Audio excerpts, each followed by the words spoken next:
Right, well, welcome back. Today's Sunday. I wasn't exactly planning to be doing this on a Sunday. I really hoped to get it done yesterday, but I had to wait for this to be delivered. Loctite 222. This is a very low strength bolt retainer, and it's very good on threads like these to seal the thread. And when you want to undo it, it'll just break off quite easily, but it stops water getting in, which was a big problem with this bike. So what have we got? We have thermostat.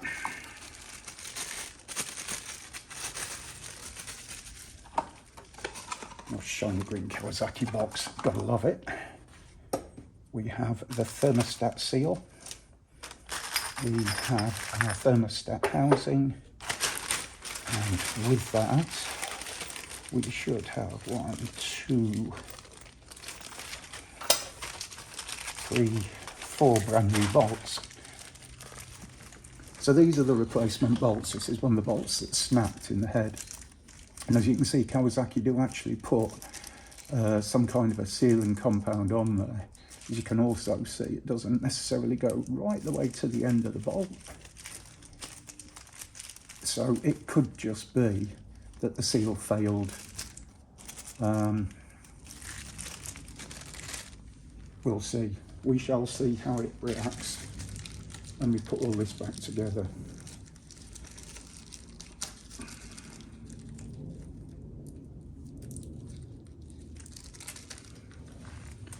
Bags of bits everywhere.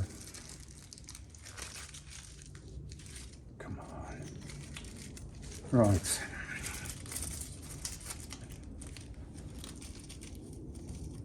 So they're my 4 bolts, and what I'm going to do is take one of these up and see what size head that is, because I've got a feeling that's something ridiculous like 6 mil, and I've got to try and torque this up.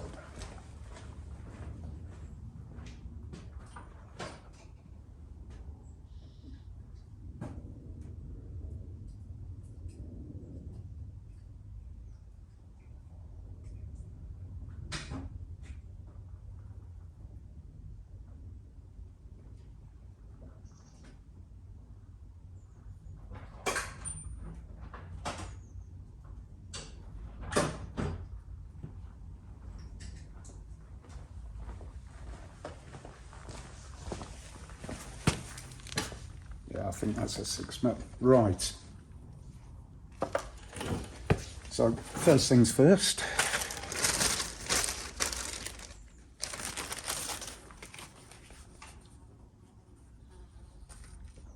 We will start with the bottom one,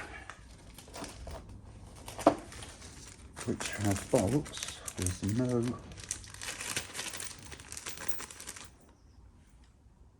thread on them at all. They're stainless and aluminium. Need I say more? There's the seal.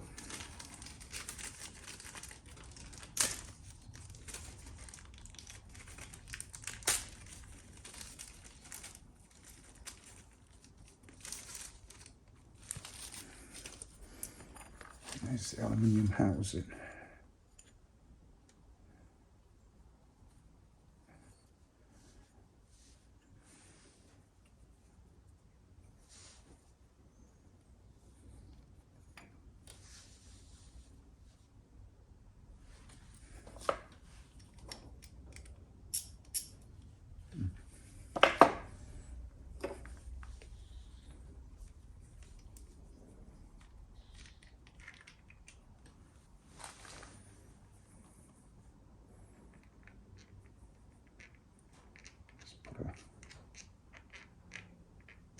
Bit of that thread lock on.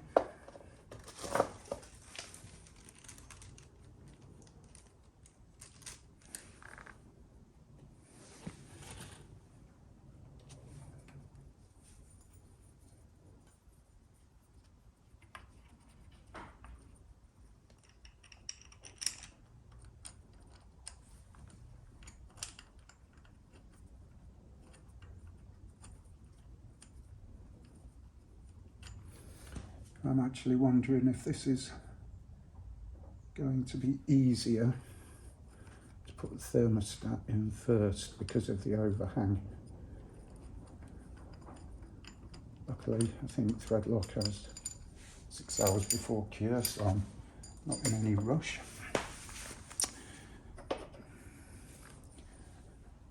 Look at the book of words. That is showing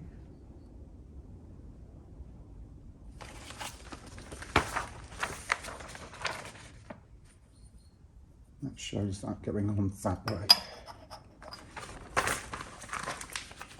So as you can see, all of this just because of that bolt. Nightmare. Right, so we're going to put that one on first. Let's just check which way the thermostat should go.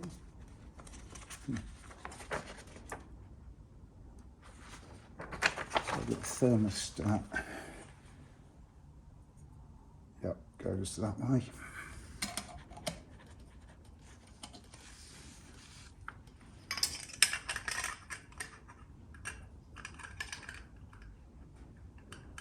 I think they lie. Why do I get a feeling the thermostat has to go that way?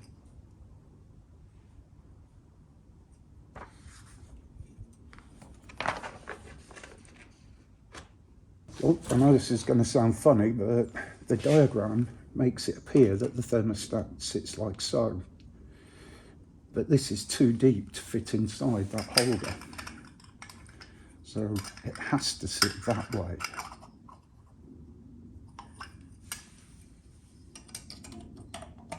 So I wouldn't normally argue that the diagram's wrong.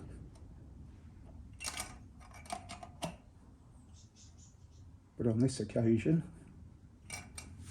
the diagram's wrong.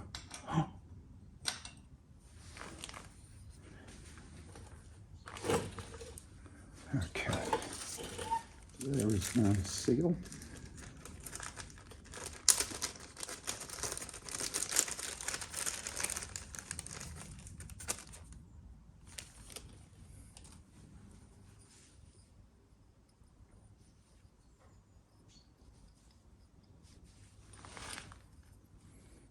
I might just put a little bit of rubber grease in there to help bed this seal in.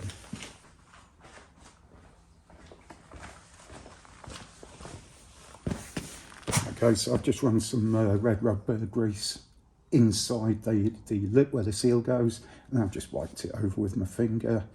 One thing this does do is it helps keep the rubber in good condition, so hopefully we won't be revisiting this.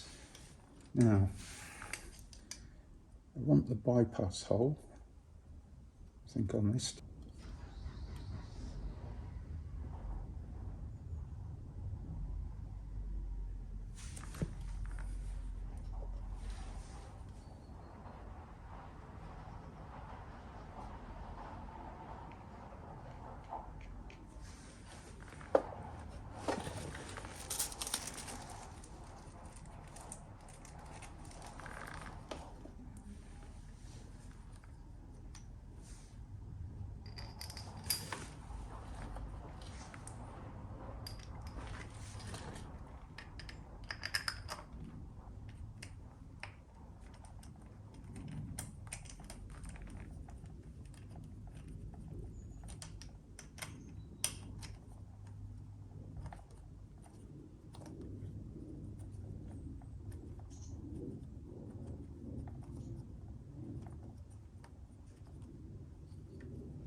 That's what I want.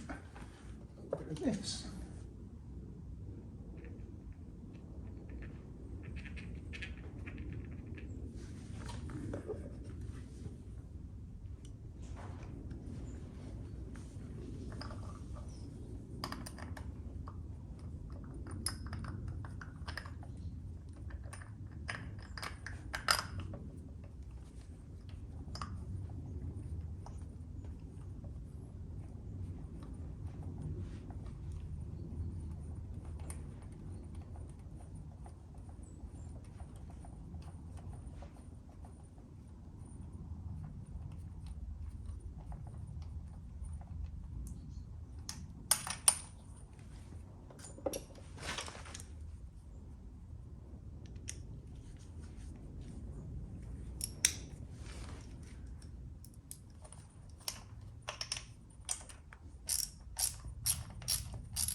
That's sat flush. So I'm happy now that the thermostat's in place. We shouldn't have any leaking. It's just a case of get the rest of the bolts in.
There you go, first one.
Looking good.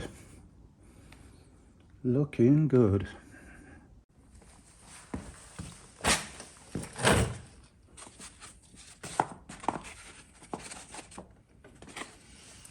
Okay, so as you remember, we put our shims into some egg boxes, and we're going to just go through reverse order.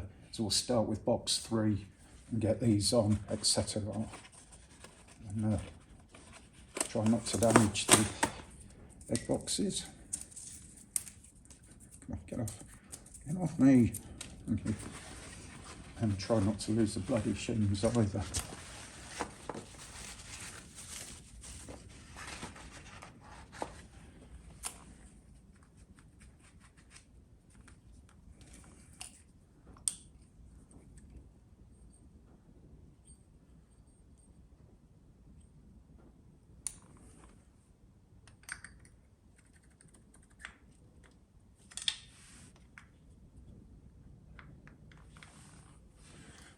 This is what I thought might happen, is the shims moved. So I need to put the shim in manually. And then put the bucket over it, out the magnet.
Now, one thing to do before we go on to the cam chain side.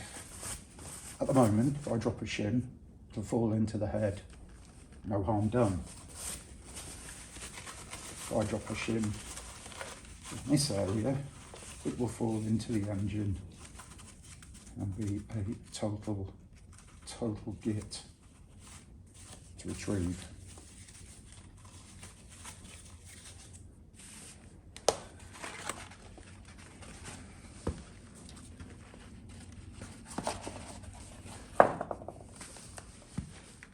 And what we might do is lift those caps and oil all that up.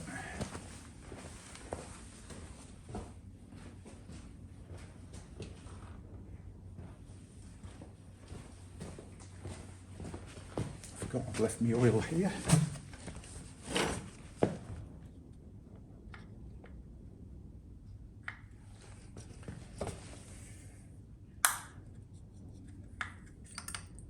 Wish I'd thought about this earlier.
that's all of the shims and buckets fitted.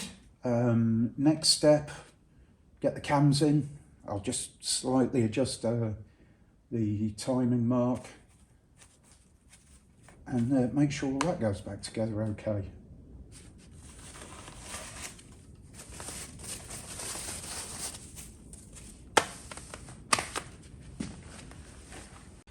Okay folks, so what you're looking at here is the ignition timing for, or the crank sensor should I say, for the ignition timing for the bike. So, it might not be quite clear, but there is a mark there. It says 14T and a line, and that needs to line up. You see that tiny little dirty mark there? That needs to line up with that, and that is pistons 1 and 4 at top dead centre. Why am I telling you this? Well, next job is to put all the shims and the buckets back in. Just bear with me a second whilst I, if you remember, we took all the shims and buckets out. So we're going to put all those back in, and we're going to put the camshafts back in with our engine properly timed. Then we can get the head down, the cam cover on and tighten down, and then we can check our shims. Easy peasy. So I'm going to set you up, and then we'll make a start. Well, good morning folks. So here we are. This is the next day of part 2, if you like. Could have called it part 3, but it wouldn't have been the same, would it? So what are we doing today? Okay, well the static timing down here, you can see my finger at the bottom of your screen, is set. I've got cam exhaust set. It's going to be a little trickier setting cam inlet because at the moment cam exhaust is relaxed. Cam inlet is wanting to push these two down and possibly those two at the end down a little bit. So that's going to need the cover on. And what will happen is when all this is in alignment, I've got a feeling this might shift. So I'm going to play about with this a little bit, get it so I feel confident we're in the right ballpark, and then see where we go from there. Once this is in some semblance of order, I'll oil everything up, we'll get the cam cover on, we'll get it tightened down. Not going to bother torquing it, I'm only checking valve clearances. It needs to be tight, but it doesn't have to be torqued.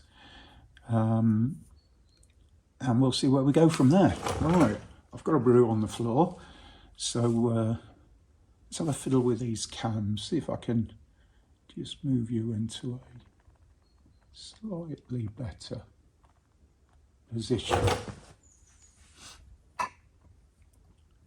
Right, so white mark on the exhaust, white mark on the inlet mark.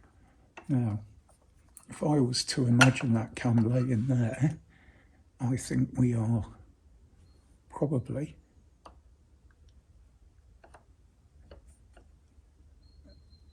not far off, maybe just 1/2 out. So I'm going to try to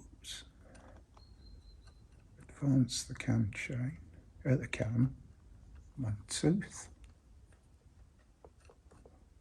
Come on.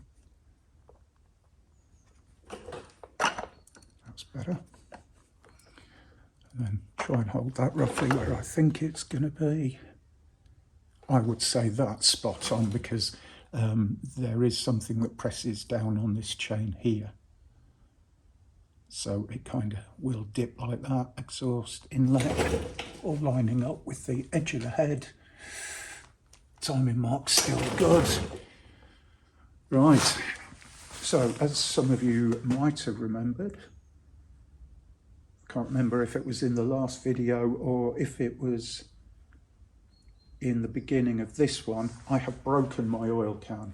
I'm heartbroken. But I do have another one on its way, and this thing is indisposable. Should be here today, actually. So I'm going to try and oil things up without making a terrible mess. Oh, look at that, straight over. So if you remember, we've done the shims already. And the buckets, they're all nice and oily. I'm just oiling these cam bearings. I'm not going to be too bothered with the lobes. Right, let's get this bugger.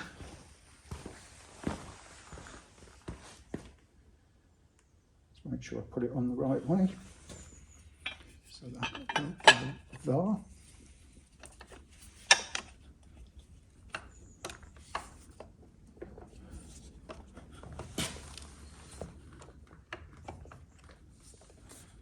And as I say, because of some of the valves are rocking. So what I'm going to do is I'm going to put some bolts in, because obviously I don't want to put too much strain on these threads. So I'm going to put some bolts in, make sure I'm confident that there's a good amount of clearance.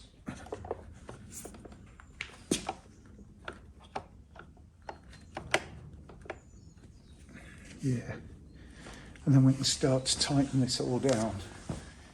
Now, something the book didn't show is there were 2 silver bolts and the rest were all black. The silver are slightly longer, but what we've got is in this position and this position there's a couple of dowels. And obviously because they're doweled, the threads need to be slightly longer just to take up any slack.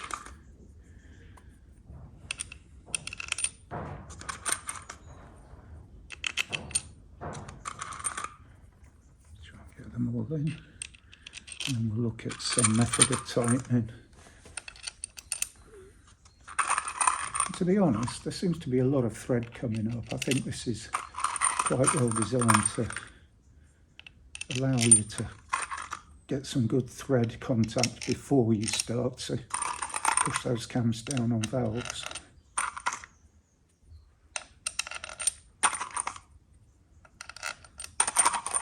Blimey, you forget how many bolts there are.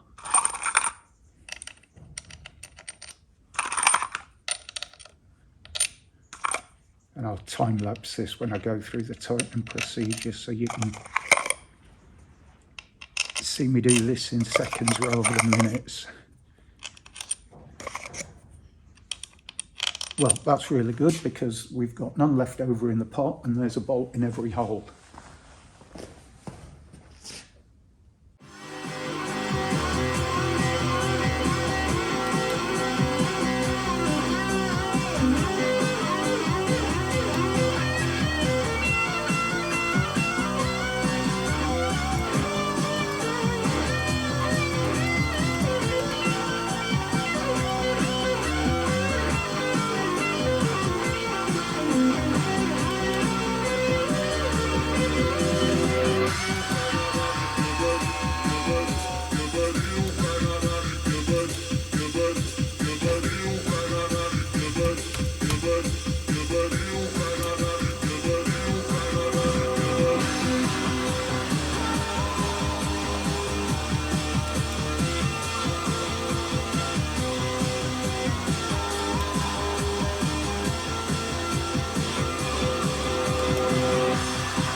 Now, as you can see, I think there's a big bulge in the chain here. What I need to do is get that over these gears, because it needs to be on this side of the equation where the tensioner is. Now it's going to be a bit of a nightmare scenario.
God.